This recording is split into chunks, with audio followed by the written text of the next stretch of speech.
Welcome to my channel. খাওয়া হবে জমজমাট। আজকে সন্ধ্যেতে টিফিনের জন্য বানিয়ে নিয়েছি এগরোল। খুবই সহজ, ইজি, যে কেউ যখন তখন বানাতে পারো। সেই রেসিপি তোমাদের সাথে শেয়ার করতে চলেছি। এখানে আমি ময়দা নিয়ে নিয়েছি। ময়দার পরিমাণ অনুযায়ী দিয়ে দিলাম এখানে 2 চামচ চিনি, আর দিয়ে দিচ্ছি পরিমাণ মতো নুন। একটু মিষ্টি দিলে না এগরোলটা বেশ খেতে ভালো লাগে। এখন ভালো করে এটা মিশিয়ে নিলাম। এখন এতে তেল দিয়ে দিচ্ছি ময়ানের জন্য। তেল দেওয়ার পর এটাকে ভালো করে একটু ময়ান দিয়ে নিচ্ছি। ময়ানটা ঠিকমতো হয়েছে কি না বোঝার জন্য হাতের মধ্যে নিয়ে একটু ডেলা করে দেখবে। দেখো এটা ভেঙে যাচ্ছে না, তাহলে বুঝবে ময়ানটা একদম পারফেক্ট হয়েছে। এবার এতে গরম জল দিয়ে দিচ্ছি। গরম জল দিয়ে আমি এটা মেখে নেব। অল্প অল্প পরিমাণ গরম জল দিচ্ছি, দিয়ে মাখবো। তবে এই ডোটা ঠিক লুচি পরোটা যেরকম তোমরা বাড়িতে মাখা হয় ঠিক সেরকমভাবেই মাখতে পারো। এখন আমার ময়দাটা বেশ ভালো করে মাখা হয়ে গেছে। একটু হাতে তেল নিয়ে ময়দার গায়ে লাগিয়ে এটা চাপা দিয়ে আমি আধ ঘন্টা মতন রেখে দেবো। সবসময় না রুটি বা পরোটা বানাতে গেলে বা এগ রোল যদি ময়দাটা একটু মেখে রাখা হয় ভালো হয় তাহলে খেতে। আমি আধ ঘন্টা পর ফিরে আসলাম। একটু ময়দাটা একটু ঠেসে নিচ্ছি। এখন এর থেকে আমি লেচি করে নেব।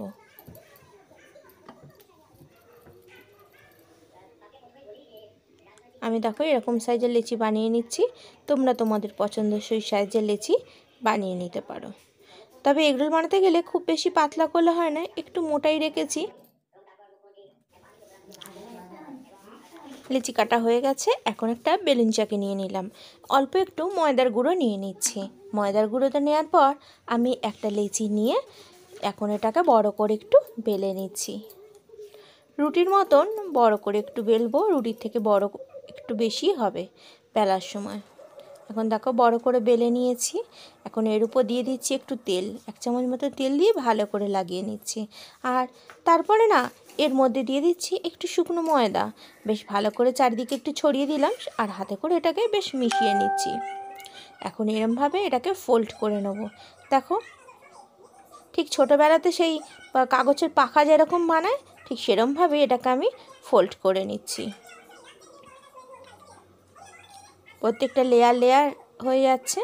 এখন এটাকে একটা মাথা ধরে এরকমভাবে চাপ দিয়ে অন্যটাকে ভালো করে ঘুরিয়ে এটাকে আমি পাকিয়ে নিচ্ছি। লেচিটা এবার চিপে দিলাম মাঝখান দিয়ে। ব্যাস আমার তো লেচি কমপ্লিট। রিংয়ের মতন করে রেখে দিলাম। আর একটা পদ্ধতিতেও বানাবো আমি, সেটাও তোমাদের সাথে শেয়ার করছি। আবার এটা বড় করেই বেলে নিয়েছি আর উপর দিয়ে তেলও লাগিয়ে নিচ্ছি। এখন একটু শুকনো ময়দা নিয়ে এর উপর দিয়ে আমি ছিটিয়ে দেবো। তারপর এটাও ভালো করে একটু লাগিয়ে নেব।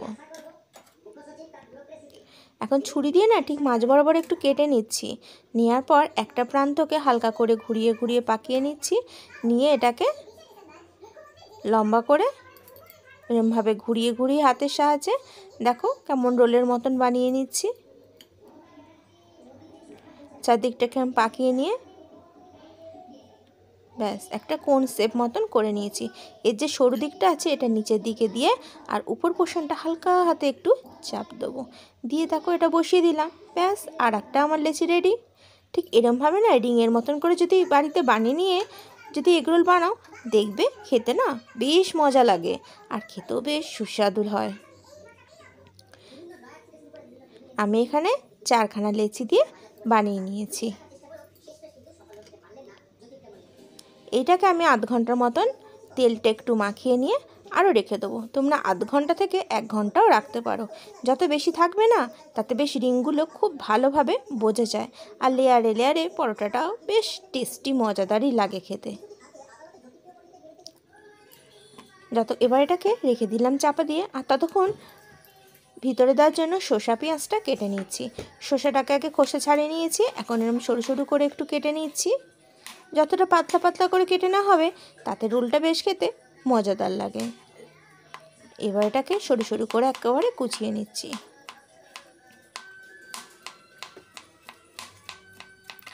আমার তো একটা শসা কাটা হয়ে গেল। এইভাবেই আমি পরে শসাটাও কেটে নেব। তবে তার আগে একটা পেঁয়াজটাও আমি সরু সরু করে কেটে নেব।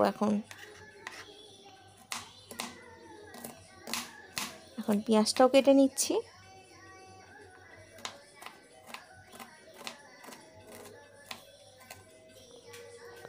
পেঁয়াজটাও আমার কাটা রেডি হয়ে গেল। এবার কেটে নিচ্ছি কাঁচা লঙ্কা। তোমরা যে যেরকম ঝাল পছন্দ করো সেই হিসাবে কাঁচা লঙ্কা কুচিয়ে এর মধ্যে দিতে পারো।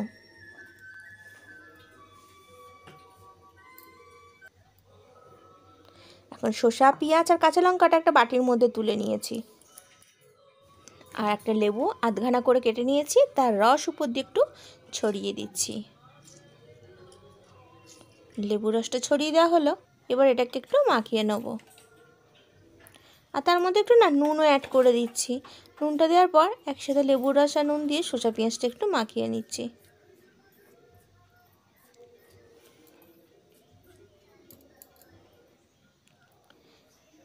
এখন যে লেচিগুলো বানিয়ে রেখেছিলাম সেগুলো বেলে নেওয়ার পালা। আর হচ্ছে পরোটাগুলো বানিয়ে এগ রোল তৈরি করার সময় হয়ে গেছে। এখন একটা লেচি নিয়ে আমি এরমভাবে বেলে নিচ্ছি। তোমরা যদি মনে করো তেল দিয়েও এটাকে বেলতে পারো, তবে আমার না একটু ময়দা দিয়ে বেললে সুবিধা হয়। অল্প একটু ময়দা নিয়েছি, দিয়ে সুন্দর করে এটা বেলে নিচ্ছি। আর দেখো কত সুন্দর প্রত্যেকটা লেয়ারগুলোকে দেখা যাচ্ছে, তাই না? এখন তো বেলা হয়ে গেছে, আর একটু এটা বড় করে নিচ্ছি।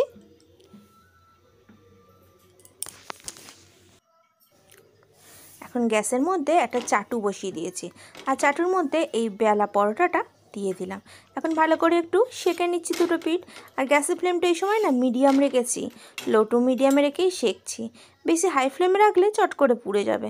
ততক্ষণ সেঁকা হোক। আমি এদিকে দুটো ডিম নিয়ে নিয়েছি, আর ডিমটাকে একটা পাত্রের মধ্যে ফাটিয়ে নেবো। আগে একটা ডিম নিয়ে এটা ফাটিয়ে নিচ্ছি।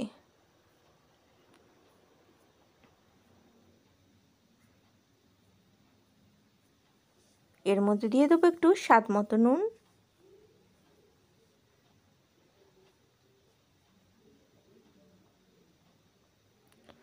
নুনটা দেওয়ার পর বেশ ভালো করে একটু মিশিয়ে নিচ্ছি।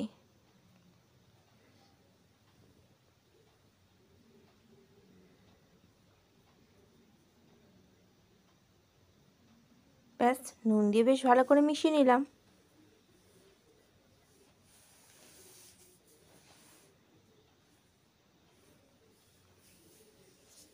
আর এদিকে এবারে পরোটাটা দেখে নিই কত দূর হলো। পরোটা বেশ ভালো করে সেঁকা হয়ে গেছে। এবার একটু তেল দিয়ে এটাকে ভেজে নেব।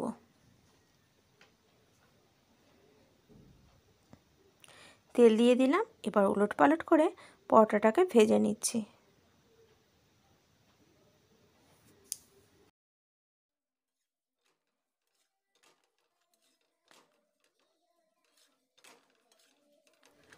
দু পিঠ খুব সুন্দর করে ভাজা হয়ে গেছে। এখন পরোটাটাকে একটু তুলে রাখছি। এবার চাটুর মধ্যে আরও একটু তেল অ্যাড করে দিয়ে ফাটিয়ে নেওয়া ডিমটাকে দিয়ে দিলাম। এখন এর উপর দিয়ে পরোটাটা বসিয়ে দিচ্ছি। আর এরকমভাবে চেপে চেপে ডিমটা পরোটার চারিদিকে লাগিয়ে নিচ্ছি। ঠিক 3 মিনিট মতন এটা ডিমটাকে আমি ফ্রাই হতে দেবো পরোটার সাথে। দেখো পরোটাটা কত সুন্দর ফুলে উঠেছে, আর রিংগুলোও খুব ভালো বোঝা যাচ্ছে। আর খেতেও সত্যি দুর্দান্ত হয়েছে। ডিমটা ভালো করে ভেজে নিলাম পরোটার সাথে। আর একটু আমি নাড়াচাড়া করে এটাকে ফ্রাই করে নিচ্ছি। তবে তোমরা যে যেরকম একটু কড়া পরোটা যারা খেতে চাও, কড়া ভাজা, তাহলে একটু কড়া করে ভেজো। আর যারা একটু হালকা ভাজা পছন্দ করো তারা হালকা করে ভেজো। এখন আমি একটা প্লেটের মধ্যে এটা তুলে নিলাম। এবার এটাকে রেডি করে নেওয়ার পালা। পরোটার উপরে কেটে রাখা শসা, পেঁয়াজ, লঙ্কা উপর দিয়ে আমি সাজিয়ে দিচ্ছি।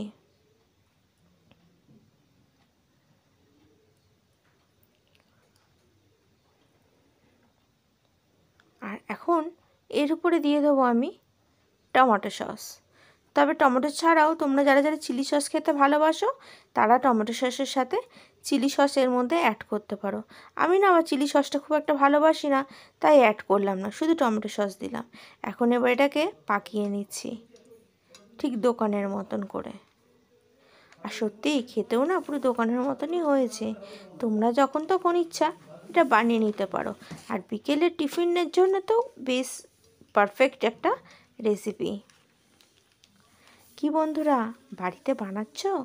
আর শীতকাল, আর তো এখন তো বেশ ছুটির মরশুম চলছে, তাই মাঝে মধ্যে একটু টিফিনের জন্য স্পেশাল কিছু বানিয়ে নেওয়া যেতেই পারে।